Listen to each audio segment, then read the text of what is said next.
యేసు సిలువలో పలికిన 7 విలువైన మాటలను క్లుప్తముగా ధ్యానించుకుందాం. యేసుక్రీస్తుల వారు సిలువలో పలికిన ప్రతి మాట కూడా మానవాళిలో మార్పును తీసుకువచ్చేదిగా, మనకు మాదిరిగా చాలా ఉత్తమమైన ఉద్దేశాలతో ఆయన పలకడం జరిగింది. మరి ఒక్కొక్క మాటను గూర్చి ధ్యానించుకుందాం. సిలువలో యేసు పలికిన 7వ మాట, చివరి మాట. తండ్రి, నీ చేతికి నా ఆత్మను అప్పగించుకొనుచున్నాను. లూకా సువార్త 23వ అధ్యాయం 46వ వచనం.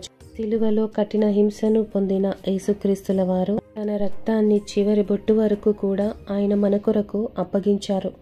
ఈ చివరి క్షణములో, ప్రభువు మరణించే సమయములో గర్భాలయమునకు అడ్డుగా ఉన్నటువంటి బరువైన తెర చీల్చబడింది, చినిగిపోయింది. తండ్రికి మనకు అడ్డుగా ఉన్నటువంటి పాపపు గోడ తొలగిపోయింది. యేసుక్రీస్తుల వారు చేసిన సిలువ త్యాగం వలన మనందరికీ కూడా పాప క్షమాపణ దొరికింది. రక్షణ ద్వారాలు తెరుచుకున్నాయి.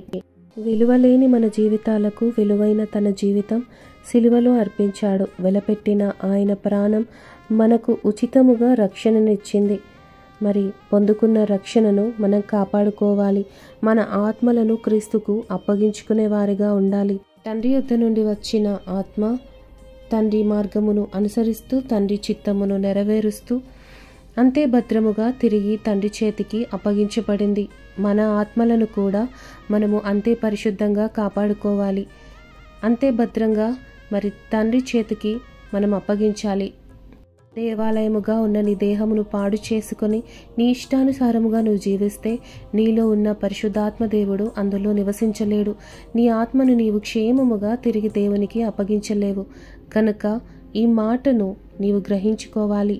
యేసుక్రీస్తుల వారు మనకి మాదిరిగా ఉంచి ఉన్నాడు. ఆయన ఎలా అయితే తండ్రి చిత్తం నెరవేర్చి తన ఆత్మను తండ్రి చేతికి అప్పగించాడో మనమందరము కూడా అంతే భద్రముగా పరిశుద్ధముగా మన ఆత్మలను తండ్రి చేతికి అప్పగించాలి.